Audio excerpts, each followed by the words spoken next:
Alam niyo po, ang kinakaawa ko, naintindihan ko, si Sergeant Gutesa, napapirma na po nila ng affidavit. Umatras na, iniba na ang kwento.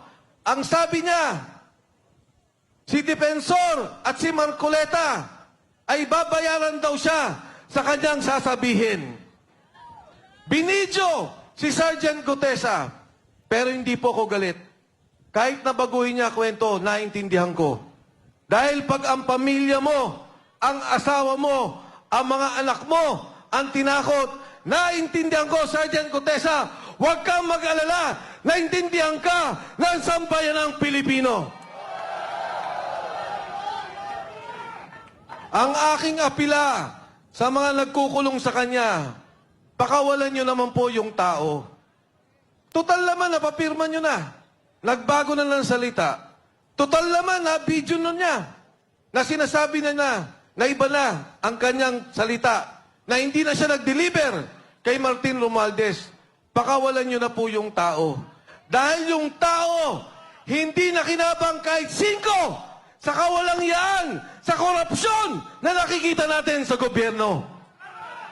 Yung kay Sergeant Gutesa, konsensya. Nalulunod yung kanyang kamag-anakan.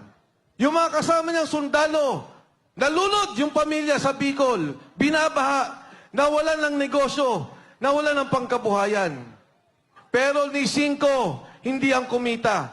Hindi ang congressman, hindi ang senador, hindi ang kontraktor, hindi ang DPWH.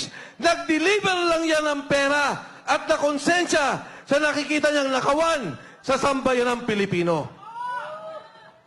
Mga kasama, kahapon lang, yung pamilya niya, inilipat na namin ang bahay dahil binabantayan din. Bakit? Dahil si Saldico, sinabi niya, totoo ang sinasabi ni Gutesa. Ang aking pong kinagulat, ang aking pong kinamangha, dati ang sinasabi ko, imbestigahan ninyo si Saldico.